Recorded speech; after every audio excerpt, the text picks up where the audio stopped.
Hello बच्चों, स्वागत है आप सबका फिर से एक बार आज की हिंदी की कक्षा में। बच्चों, आज जो हम कविता सीखने जा रहे हैं वो कविता ना होते हुए अपने आप में एक काव्य विधा है।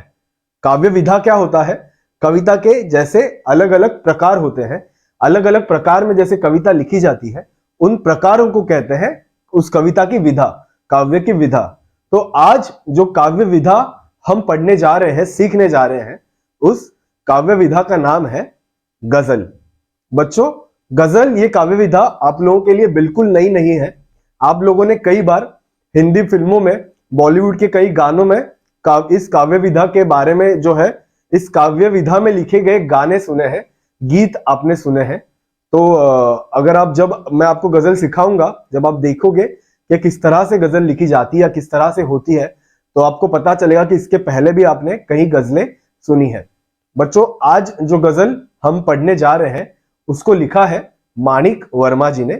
इस गजल के जो शायर हैं, जो कवि हैं, उनका नाम है माणिक वर्मा जी। तो चलिए शुरुआत करते हैं इस काव्य विधा को। इसमें जो पंक्तियां होती है उन्हें शेर कहा जाता है।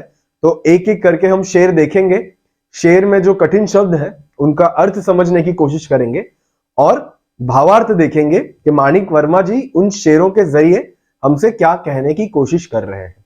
चलिए शुरुआत करते हैं। गजल, पहला शेर देखिए। शेर देखिए कि आपसे किसने कहा स्वर्णिम शिखर बनकर दिखो। आपसे किसने कहा स्वर्णिम शिखर बनकर दिखो, शौक दिखने का है तो फिर नींव के अंदर दिखो। ये पहला शेर है। देखते हैं कौन से शब्द है इसमें कठिन शब्द। स्वर्णिम, स्वर्णिम यानी कि सुनहला, गोल्डन, सुनहरा, स्वर्णिम यानी गोल्डन।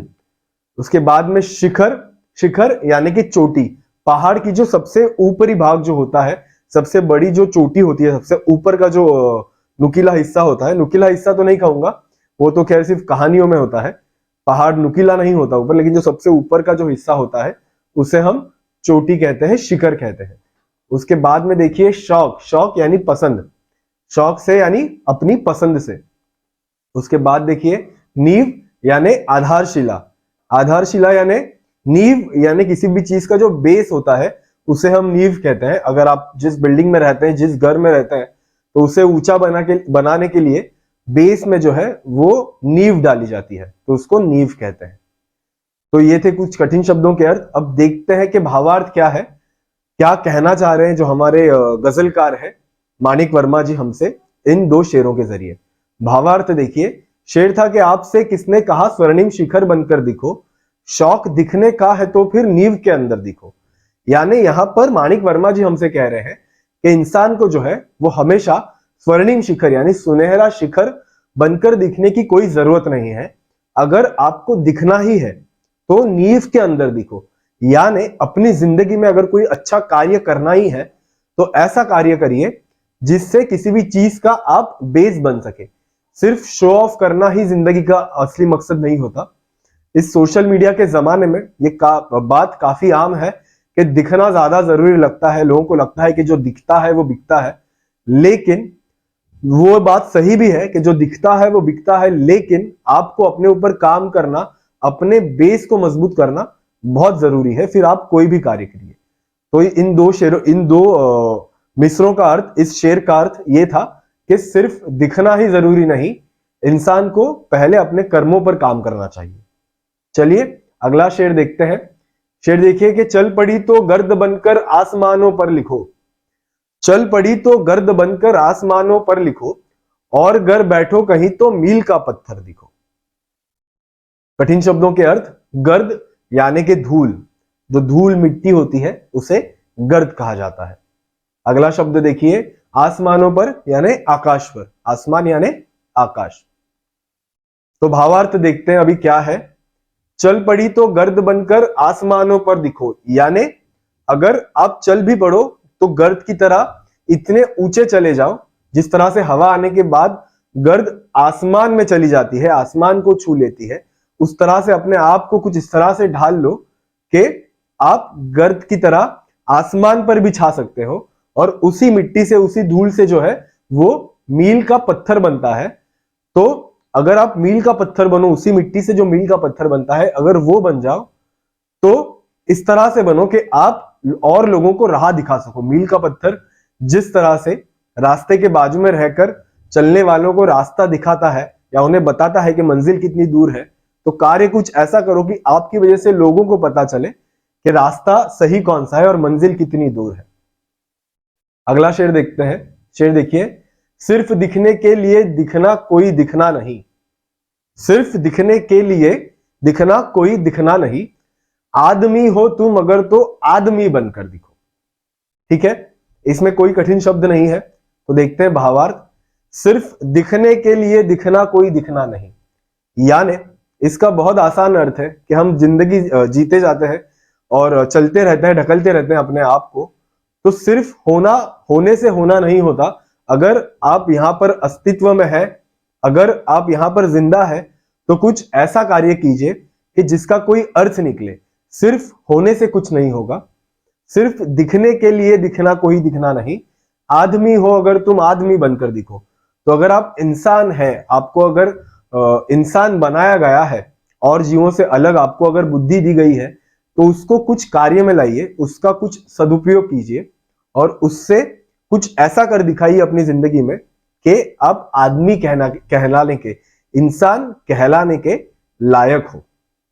तो ये था इन दो शेरों का भावार्थ। बच्चों, अब देखते हैं किस तरह के प्रश्न आपको आ सकते हैं परीक्षा में इन तीन शेरों पर से। पहला प्रश्न देखिए, गजल की पंक्तियों का तात्पर्य आपको लिखना है। गजल की जो पंक्ति है, नींव के अंदर दिखो, इस पंक्ति से क्या कहना चाह रहे हैं? हमें माणिक वर्मा जी कहना चाह रहे हैं कि ऐसे कर्म करिए, कुछ अच्छे कर्म करिए कि आप जो है वो नींव की तरह मजबूत एक बेस बन सके। ठीक है, अगला देखिए प्रश्न, आदमी बनकर देखो। इंसान को अपनी जिंदगी में कुछ ऐसा कार्य करना चाहिए कि वो इंसान कहलाने के लायक हो, कि उसे इंसान कहा जा सके। ठीक है, ये प्रश्न, ये उत्तर जो है, एक बार वीडियो पॉज करके आप ठीक से पढ़कर नोट डाउन भी कर सकते हैं। अगला प्रश्न देखते हैं, कृति पूर्ण कीजिए। कृति आपको पूर्ण करनी है। मनुष्य की अपेक्षाएं, मनुष्य की अपेक्षाएं, कौन सी अपेक्षाओं के बारे में माणिक वर्मा जी ने जो है इस गजल में उल्लेख किया है। पहला देखिए, मील का पत्थर बनकर सभी के लिए प्रदर्शक का कार्य करना चाहिए, यानी इंसान को जो है वो मील का पत्थर बनकर, यानी कुछ ऐसा कार्य करना चाहिए कि आप लोग किसी और को भी रास्ता दिखा सके।